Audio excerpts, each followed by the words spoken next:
सो उसको हम बोलते हैं X.509 authentication service. This defines a framework for authentication services, uses public key cryptography and digital signatures, and it is widely dependent upon certificates.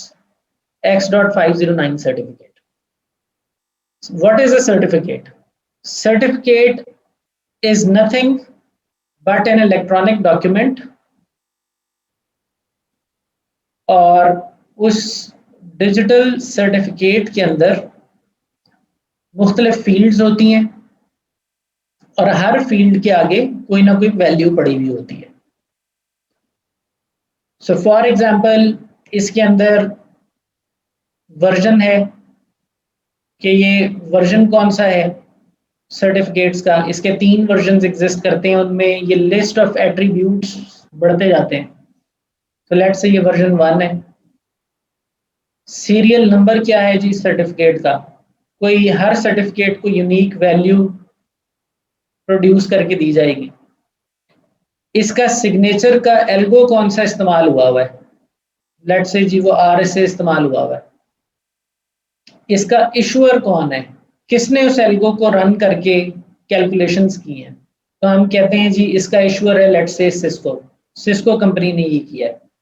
So on so fourth. ये सारी information एक digital certificate में पड़ी हुई होती है. और digital certificate में जो सबसे इंपॉर्टेंट चीज पड़ी हुई होती है वो पब्लिक की होती है, प्लस इसके अंदर सिग्नेचर होता है. सो सिग्नेचर ये डिफाइन करता है कि इसका जो कंटेंट है वो मॉडिफाई नहीं हुआ हुआ. That is the hash of all fields in a certificate. तो कोई भी शख्स इसको वेरीफाई कर सकता है कि सर्टिफिकेट फोर्ज तो नहीं है, इसमें जो बातें कही जा रही हैं वो कहीं किसी ने उसमें रद्दोबदल तो नहीं किया. तो ये हमारे पास सर्टिफिकेट्स हैं. वर्जन 1 के अंदर हमारे पास यहाँ तक फील्ड्स हैं. वर्जन 2 के अंदर हमारे पास issuer unique identifier, subject unique identifier की फील्ड्स ऐड हो गई हैं. और वर्जन 3 के अंदर एक्सटेंशंस का कॉन्सेप्ट आ गया है जिसमें हम फील्ड्स को एक्सटेंड कर सकते हैं. So there are different versions of certificates.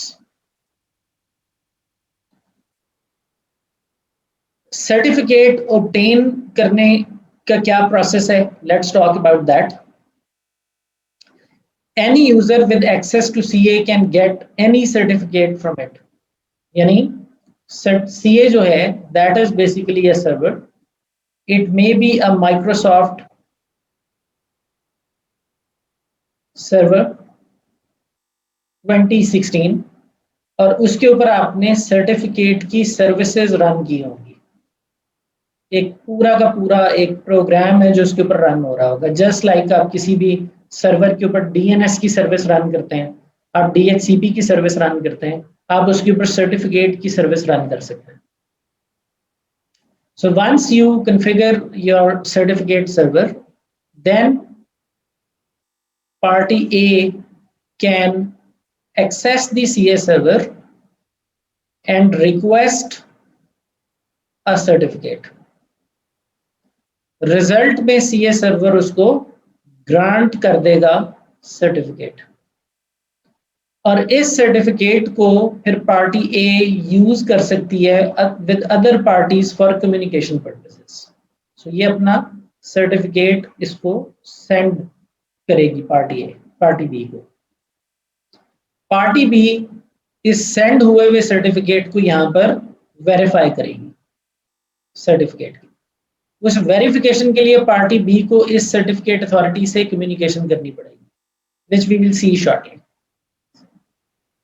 So any user with access to CA can get any certificate from it. This is an IP-based communication between two parties using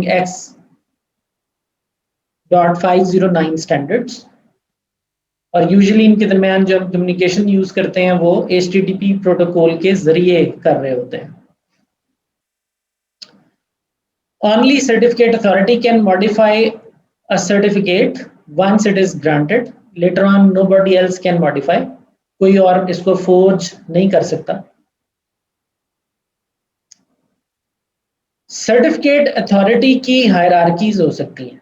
अब ज़रूरी तो नहीं है कि पूरी दुनिया के अंदर जितने भी लोग हैं, जितने भी एंड यूज़र्स हैं, उन सब के लिए एक ही सर्वर हो जो सबका सर्टिफिकेट अथॉरिटी हो। हो सकता है कि ये लोग इस सर्टिफिकेट अथॉरिटी से वर्क करते हों, ये लोग इस सर्टिफिकेट अथॉरिटी से वर्क करते हों। सो अब दो चीज़ें हैं, जो लोग इस सर्टिफिकेट अथॉरिटी से सर्टिफिकेट ले रहे हैं और फिर ये लोग एक डिफरेंट सर्टिफिकेट अथॉरिटी से सर्टिफिकेट ले रहे हैं, ये जब अपने सर्टिफिकेट एक दूसरे को देंगे तो वो तो वेरीफाई नहीं हो सकेंगे। ये इधर से वेरीफाई नहीं होगा, ये इधर से वेरीफाई नहीं होगा। तो एक तरीका तो ये है कि ये लोग भी इस पर ट्रस्ट कर लें और ये लोग इस पर भी ट्रस्ट कर लें। तो इसका मतलब तो ये हुआ कि एक कंप्यूटर को दुनिया में जितनी सर्टिफिकेट अथॉरिटीज एग्जिस्ट करती हैं जो कि ट्रस्ट वर्दी हैं और कोई किसी से भी ले सकता है सर्टिफिकेट, तो कंप्यूटर को हर किसी पर ट्रस्ट करना पड़ेगा। दूसरी ऑप्शन ये है कि अगर हम हर सर्टिफिकेट अथॉरिटी पर नहीं ट्रस्ट करते तो सर्टिफिकेट अथॉरिटीज बैकएंड पर एक दूसरे के साथ ट्रस्ट रिलेशनशिप कायम कर लें। तो अगर सर्टिफिकेट अथॉरिटीज एक दूसरे को ट्रस्ट करती हैं तो हम एक सर्टिफिकेट अथॉरिटी से दूसरी सर्टिफिकेट अथॉरिटी का सर्टिफिकेट वेरीफाई करा सकते हैं। That is called CA hierarchy. So if both users share common CA, then they are assumed to know its public key. Otherwise, CAs must form hierarchy. So use certificates linking members of hierarchy to validate other CAs certificate. Each CA has certificate for clients and parent. यानी इसके लिए एक forward certificate होता है जो next downward client के लिए है और एक पेरेंट सीए का सर्टिफिकेट होता है जिससे इनके आपस में चेन एस्टेब्लिश होती है। So each client trusts only the parent certificates, so enables verification of any certificate from one CA by users of all other CAs in hierarchy.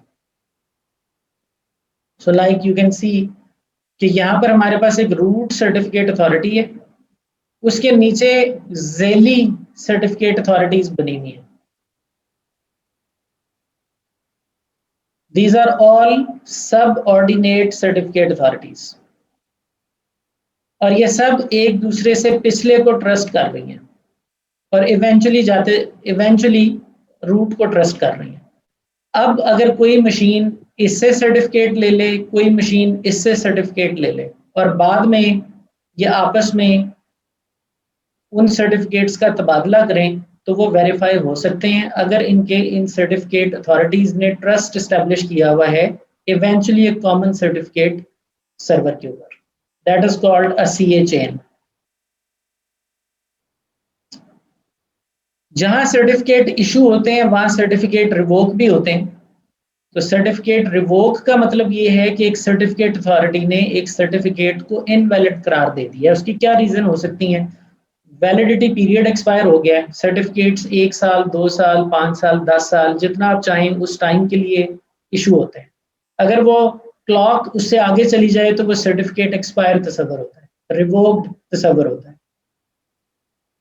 You may need to revoke a certificate before expiry. हो सकता है कि Alice ने जो certificate authority से certificate लिया था उसको ये पता चले एक दिन कि उसकी जो प्राइवेट की है वो कॉम्प्रोमाइज हो गई है, वो किसी के हाथ लग गई है। तो अगर प्राइवेट की ए की कॉम्प्रोमाइज हो गई है तो ये इंटीमेट फॉरन से कर सकता है सीए को कि मेरे सर्टिफिकेट को रिवोक कर दो, मेरे सर्टिफिकेट को नो मोर वैलिड करार दे दो। तो सर्टिफिकेट अथॉरिटी के पास एक सर्टिफिकेट रेवोकेशन लिस्ट होती है CRL, जिसमें वो सीरियल नंबर दर्ज करती रहती है कि फलां सीरियल जो है वो अब वैलिड नहीं रहा। तो अगर लोग सर्टिफिकेट रेवोकेशन लिस्ट में सीरियल नंबर सर्च कर लें और उनको वहां पर किसी सर्टिफिकेट का सीरियल दर्ज मिल जाए तो फिर यूजर उस सर्टिफिकेट को रिसीवर एक्सेप्ट करना छोड़ देते हैं। So user is no longer certified by this CA certificate is compromise, यानी CA का अपना सर्टिफिकेट कॉम्प्रोमाइज हो गया। तब भी उससे इशू हुए तमाम सर्टिफिकेट्स रिवोक हो जाएंगे। And CAs maintain a list of revoked certificates in CRL. Every user should check CA's CRL on periodic basis ताकि आपको ये पता चलता रहे बर वक्त कि कौन सा सर्टिफिकेट एक्सपायर हो गया। Now let's talk about what are the different types of certificates and how are they issued by a certificate authority. Digital certificates की मेजर दो टाइप्स हैं। One type is called root certificate and one is called identity certificate. Root certificate क्या है? ये एक ऐसा certificate है X.509 जिसमें इसका वो वर्जन भी नोट हुआ होगा, इसका एक सीरियल नंबर भी होगा, वो सारी फील्ड्स होंगी। इसके अंदर जो पब्लिक की है वो CA की पब्लिक की होगी, यानी इसमें CA की पब्लिक की फीड हुई भी है और इस सर्टिफिकेट के कंटेंट को हैश करके एनक्रिप्ट करके अंदर ही रखा हुआ है जिसको हम डिजिटल सिग्नेचर बोलेंगे। और वो सिग्नेचर की कैलकुलेशन भी सर्टिफिकेट अथॉरिटी ने सेल्फ की है, सेल्फ साइनिंग की है। This is called root certificate.